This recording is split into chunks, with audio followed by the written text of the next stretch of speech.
Hey everybody, it's October 31st, 2025 here at the Red Barn, so happy Halloween to all of you. And this episode is going to be about the mysteries. And let me tell you what I'm talking about. Number one mystery just happened today. This lovely carbon fiber air oil separator cover just showed up from FedEx. The mystery is, who sent it? I did not order this. It just showed up in the mail. All of the packing information is from Hong Kong. And I don't know if I know anybody in Hong Kong. But anyway, somebody sent me a lovely gift. Thank you very much for that. And now I absolutely have to figure out how to incorporate it into the build, because who wouldn't want a lovely air oil separator cover like that? So that's mystery number one. But then mystery number two is, what exactly happened to get those frame rails in here replacing the factory tunnel? And what's going on with the stiffening panel? There's all kinds of things to figure out in this episode. So let's dig in and see if we can solve these mysteries. Enjoy.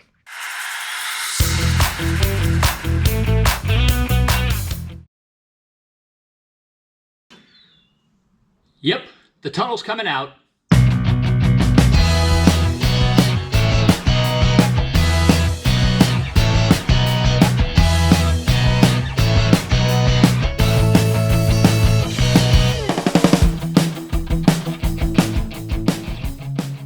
I just zipped it down to the lowest section of this. This is still the piece that has to be removed. It is spot welded to the chassis, so I got to come in and knock those spot welds off and peel that out of the way.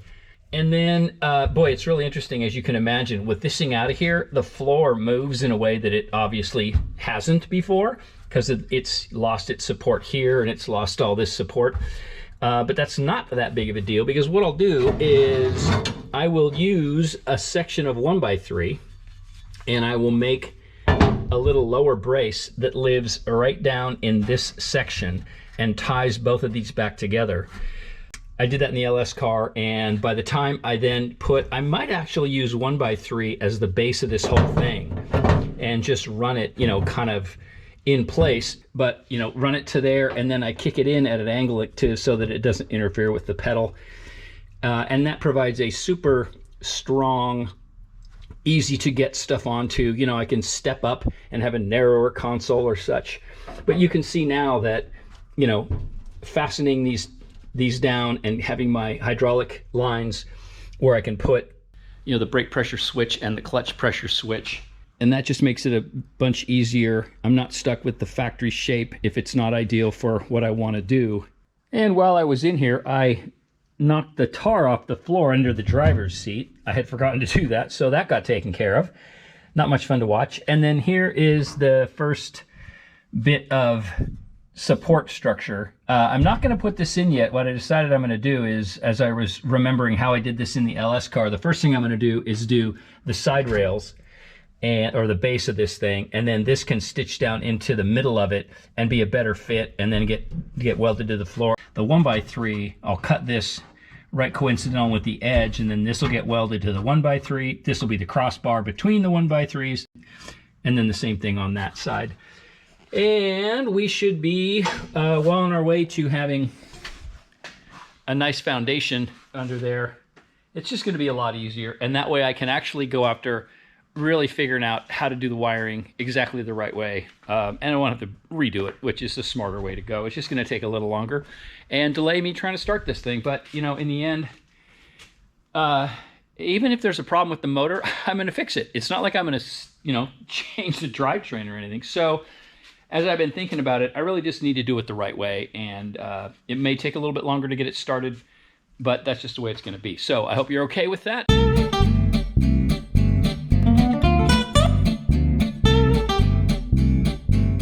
I just used my little Harbor Freight belt sander with the 3M Cubitron abrasives. Those things are awesome. Highly recommended.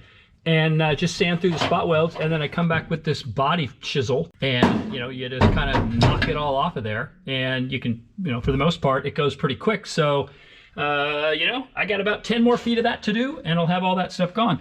And then I am going to knock this stuff out now, and I've just marked where the belt, you know, marked on the ground there, the floor, where that belt mount is. That is obviously an important safety component of the chassis, so I'll duplicate that. Okay, a couple hours later, and the entire tunnel is gone, including the base that was spot welded down to the floor here. And you can see I just, followed that same process using the belt sander and that body chisel, and the stuff comes off. It just takes a while, and then I got to make sure that this surface is flat and that the base rail lays right on there the way I want it to, and I should be all set to get that done. And the good news is it only is going to take a couple more days to get this base in here as a replacement tunnel, so it's really not going to slow me down that much. And once I get the fundamentals here laid down, I'm going to go right back on to working on the wiring, because that is one thing I really don't need. Is I do not need the console to be finished. I do have to redo a shifter mount so that thing can go back in place, but that usually goes pretty quick, famous last words, depending upon what I come up with. So I don't have the material, so I got to run down to the metal shop here in town and grab some appropriate tubing, rectangular tubing, and I'll be all set to go on this. And thankfully, I did a little planning before I ran down to the metal shop. I've been saying 1x3, and I went to look at the piece I've been mocking with, and it's a 1x2. So thankfully, I paid a little attention before I went and bought the material, but I ran down and got some 1x2. And here you can see how I'm approaching this. So I'm basically redoing the same shape. And so a little bit of a break here, about a 20-degree angle, and then I just spliced out, this is just sitting in there, but just sliced out the piece of the seatbelt mount that I need, and I'm going to stitch that on there. That is going to be plenty strong by the time this thing's all tied down to the floor. And then you can see here, this is going to get welded onto here, and that'll tie the crossbar to this side rail. Same thing's going to happen over there. And then I'll end up with another 1x2 piece tying these two rails together here and in a couple of other places. So I'll have like a ladder bar setup going up front, and I will have the base of my new tunnel all set to go. And while I'm in here working on the floor, I realize now would be the perfect time to patch in where that water line has to run. Remember, I cut that channel in the floor, right there, and I can't have that. So let me see what I can do.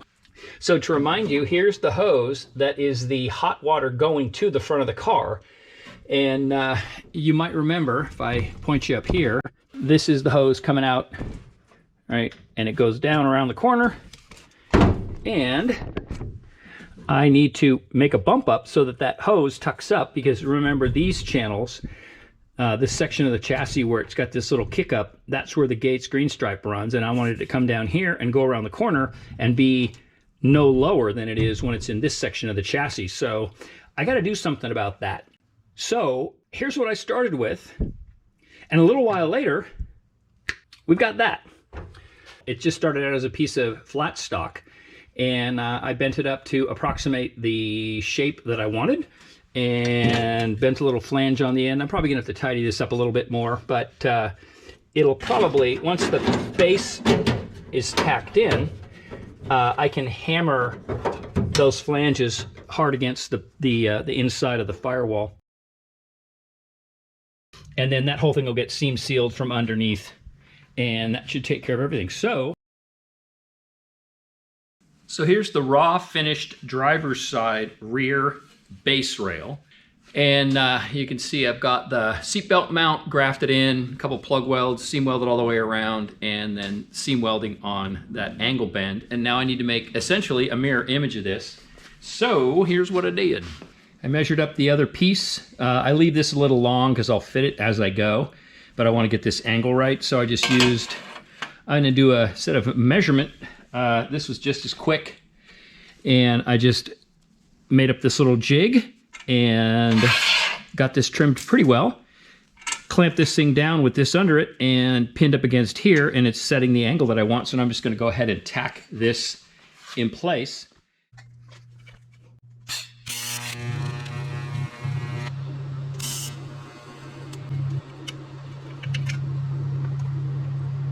I hate it when that happens.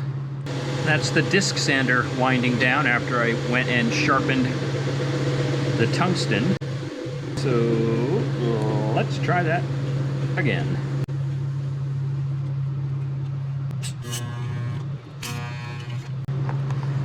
All right, time for a test fit. What did I say just a few minutes ago? It's only gonna take a couple days? I forgot a bunch of stuff. One, there's the rear stiffener plate that has to go in because this side's not a problem, but what I realized is that side has to land on it.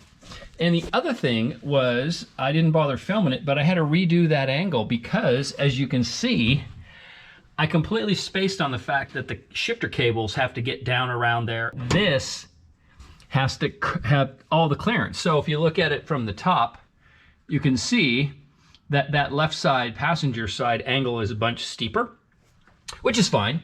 I just had to cut that and do a little bit of a tweak on it. So thankfully I didn't fully weld that.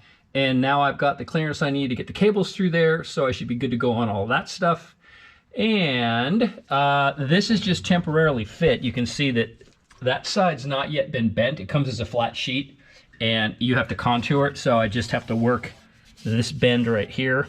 So this has got to get welded in, or at least welded in the areas for that side to go in before I can nail down that rail.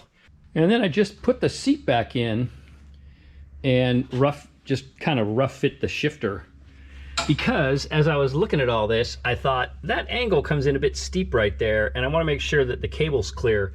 So this is going to work just fine. I got to watch out what I do for a cover back here, but that piece will work and everything looks good. You know, got everything lined back up, just ergonomic check. And yeah, it's looking good.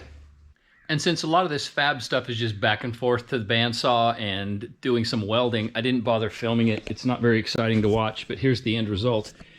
The, you know, seatbelt mounts welded in on both sides. I did cut the back of this thing and just plated the back of it to give myself a little bit. You can see I got a little bit of, not clearance issue, but I just wanted to make as much room for those cables as possible. And again, the shifter is a bit low. It's just sitting on the floor just for mock-up. And obviously this is not welded or anything, but there's the basic frame base. Well, we're nothing if not consistent here at the Red Barn. And what I mean by that today is I'm going to put in this stiffening plate. And I had noticed this before, but I didn't realize that it was going to cause me a problem right now. This has been dented. I can't obviously weld this here because you can see that that plug weld's not going to attach to anything, and I don't want to, you know, bend the thing and misshape it and all that other great stuff. So I have to repair that next. Then this plate can go in, and then I can start in on the rest of the tunnel base. So a bit of a cutoff wheel and just remove the damaged section. I got a little bit, a teeny bit of hammer and dollying to do here to get this piece straightened out, but that's going to be pretty simple. More importantly is getting this radius.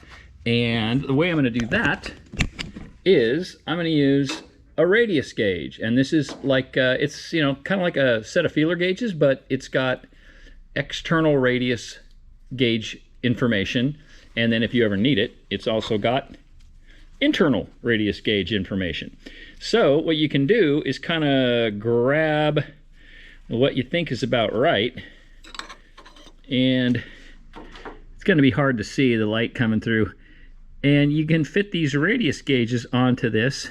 That's a little, is that a little big? Maybe that's a little big, but you get the idea. That is a much bigger radius than you might think. I can't just go put that in the brake and bend a sharp edge because it's going to be way too sharp a radius. So let's go check out what my options are going to be to bend up this panel. And then once I get the radius right, I can start trimming it to fit in there. All right, here we are at the brake. And what I'm going to do is I'm going to turn this thing around, and you'll see why here in just 1 second. And I'm going to set it back here a little bit. And then I am going to grab a piece of 1/2 inch radius or 1/2 inch bar. This is a bent weird piece, but I can use it. I think I can still make it work. And what I'm going to do is I'm going to turn this into a radius brake. And this is not, you know, I don't need to worry about exactly where on this material I put it, because I'm going to shape the part once I get the radius right. So this is not as critical as it normally might be, but I am now going to put this piece in here, kind of wherever. I got plenty of material here to work with, and I can always call this a test piece if this radius doesn't work out to what I want it to be. So, turn this on. There's my initial clamping force. And then what you'll see is, as I go to bend this, it's going to walk this material up around that radius. It's not going to bend it against, you know, a sharp edge. It's going to bend it up around this radius. And I probably should have taken an angle measurement, but we can play back and forth. And there is my radius bend.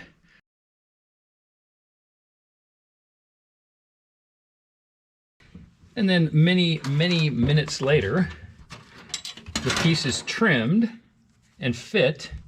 And now I'm just going to get it tack welded and then final fit it. It's got a little bit of a adjustment that I got to make in this upper right corner, but I'm just going to get this tacked in places where it fits nicely.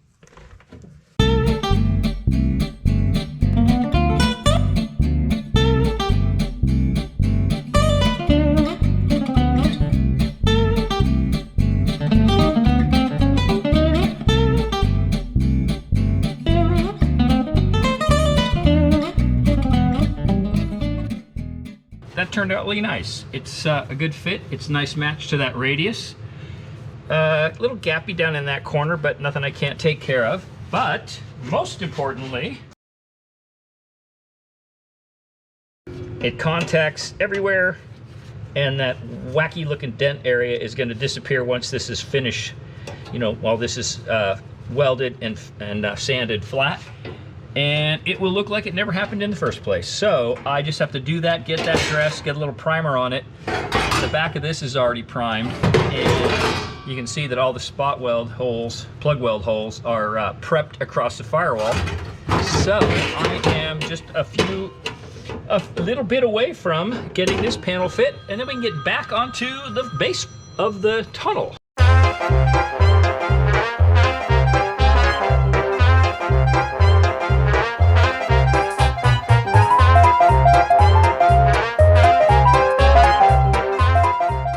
All right, there it is, welded in and finished. And really, like I said, the only thing I am most concerned about is maintaining that radius, and that turned out just fine. So that repair is done. Yay. And there it is, primed, and that's like regular primer. And so what I'll do is fit the panel and mark exactly where the plug welds are going to be and just knock the primer off, so that I have a good surface to weld against, and then get this panel put in, and then finally back to the tunnel base. Like I said, it's only going to take me a couple more days to do the tunnel, but anyway, necessary and mo better. So that repair, and you can see that radius is essentially identical to what it was from the factory. So very happy with that repair.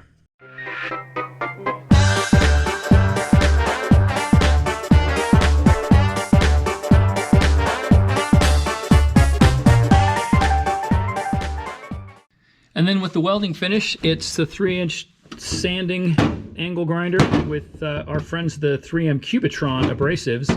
So much better than the regular stuff. And, you know, not much to look at right now. I've got to get all the surface rust. There's just a teeny bit of surface rust because it's been lying around the shop. But that's all now welded in and ready for the next step, which is... You can see here, I've gone through and just drilled the holes for plug welding this section of the rail to the floor. All right, at the front of the driver's side rail, I wanted to land that shaped piece, and I don't want to just land it on sheet metal, so I worked up this plate, and the good old radius bender again to the rescue. And this will sit like that. You get the idea. And then this edge got bent down so it'll contact the chassis right there, and some plug welds.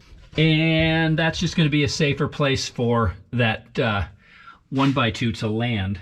So I got to do another one here on this side, and this guy's all ready to go in. But let me give you the mock-up here real quick.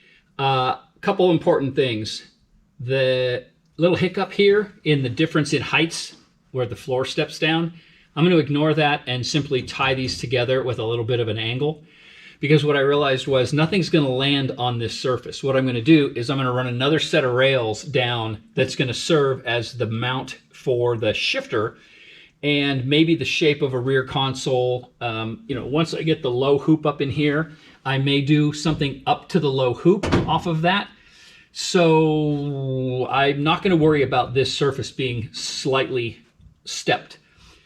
And so I just stitched a little bit of a angled slice of the 1x2 into those and did the step up, and that's going to work just fine. And then I got this first crossbar fit. I'll probably do another one up here just to give myself another station for clamping tubes. But you can see how much easier this is going to be to run all the hydraulic lines for the clutch and the brake, the rear brake line back here. Once the wiring gets up into here, it's all just going to be so much better. So I am very happy that I decided to do this before going after the wiring, because it's got to get done anyway. So almost done with the base. Well, here's where I spent the last couple hours. This is absolutely no fun. By the time you have yourself on a dolly, you know, creeper, and you got your welding helmet on, and you know, it's horrible. But anyway, here you can see the channel for the tube is done, and I still have to seam seal it. Got a little bit of tidying up to do, but there's the whole run of plug welds for the rails, right? One for each of those channels. And I've gone back in there with the belt sander and knocked those welds down. And then I think I'll come back with a brush on seam sealer and just make sure that all those welds are fully sealed, and I've already knocked all the sharp edges off. And then same thing here, this will get seam sealed and waterproofed and all that good stuff. But man alive, blech. Welding upside down under the car, not fun. Just a couple days to do the tunnel. Well, I don't work 8 hours a day on this thing, but this was probably, I don't know, was it maybe 3 full days of work? By the time I did everything that I had to fix this and get the back panel in and figure out the rails and all that good stuff. And it's mostly final welded. All the plug welds are done from underneath. And you can't tell, but like, when I push on this thing, it's not going anywhere. Still have some final welding to do on a couple of little pieces. But for the most part, I am now at the point where I can figure out if I'm going to have like a permanent shifter mount like I did in the LS car, or if I'm going to have something that's removable. Because now I can go back to doing the wiring, because I know that I got to get the wires up into the tunnel and up to the front of the car and all that good stuff. So back to the wiring and forward towards starting this car. But I think I'm going to call it for this week with all that done. And say, as always, thanks for watching. Please like, share, subscribe, and tell all your friends. And everybody take care. We'll talk to you all again real soon. Bye-bye.